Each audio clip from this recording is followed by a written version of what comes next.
Hi, I'm Chris from CodeReviewVideos.com, and in this video we're continuing on with our registration journey through our secure contact form application. So I'm going to register now as Q with the email of q@q and password of 1 and 1.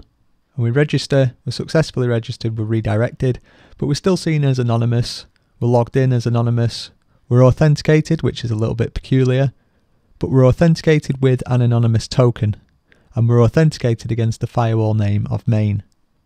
So if we jump into our database just to double check, we can see our user has been created, our email and password information have been correctly stored, and now if we were to go back and try and log in with that user of Q and 1, then nothing actually happens. Okay, so we'll start off by fixing the first problem, which is that nothing happens when we try and log in, even though we've provided some valid credentials. So jump into security.yaml, and whilst we have our in-memory provider, where we've got our admin user set up, we also need to tell Symfony that our users could potentially come from the database. So we'll create a database provider or DB provider, the key doesn't matter, and we need to tell it to load users from our entity, the entity of which the class is @bundle_member, and in our case the property that we're going to use for our username is going to be username. Now the thing is, now that we have two providers, the in-memory and DB provider, we need a way to update our firewall, our main firewall, to use both of these providers, allowing us to log in as either admin, an admin, or any of the users that we actually create when we register. And to do that, we need something called a chain. And that simply means that we're going to have a list of providers, in this case just in-memory provider and DB provider, and it's going to look through both of those until it finds the matching user. So we'll create a new provider, which we're going to call chain provider. Again, you can call it anything you like, but this key is important. We do need to call it chain, and then we need to tell it which providers are configured as part of that chain. So in this case, it's going to be in-memory and DB provider. Now, because this is YAML, you can also write this same list out like this, and it's the exact same outcome, just slightly different syntax. And then because we're now using this chain provider, we need to go ahead and update the firewall main to use the chain provider rather than just the in-memory provider.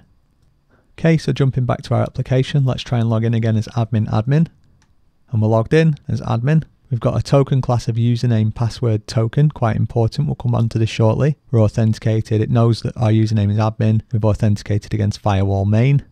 Now we can log out and try again as user Q and 1. And this time we're getting a different error, and that's because if we jump into our member entity, you'll see that we've got null returned when it tries to find some roles. So you can see null given here. Okay, so back inside our member, we have get roles. You could do interesting things with this, but for the sake of it, all I'm going to do is return an array containing the role of role user, which is the most basic role that a logged in user will have inside our application. Now again, inside security.yaml, if you remember back, we gave our admin user the role of role admin. So what we can do is create what's called a role hierarchy, which dictates which roles are more senior than other roles. So in this case, we'll say role admin also gets the role of role user.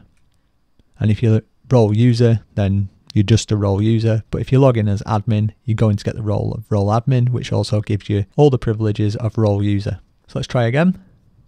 Q and 1. So this time we are logged in, but if we look at our user, you can see we're logged in as, and it's blank, but we are authenticated. We're authenticated with the username and password token, quite importantly. We're authenticated against the firewall of main, and again, we can log out, but notice actually that you don't see the log out link up here. And this is all because our data has not been stored off properly to the session. And the reason for this is that back inside our member entity, we've not yet implemented serialize and unserialize. Unfortunately, implementing these is pretty straightforward. Firstly, we just need to return a serialized representation of our user entity, which is just an array containing the properties that we need. So the ID, the username, and also the password.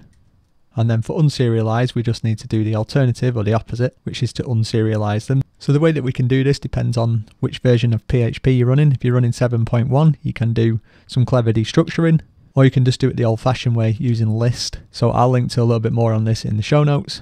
We could do this ID, this username, and this password all come from unserializing the serialized data that gets passed in. Okay, so jumping back to our application, log out and log back in. This time we are logged in. We immediately see the login link, the logout link should I say, and this time you can see that we're logged in as Q. So everything's gone to plan there.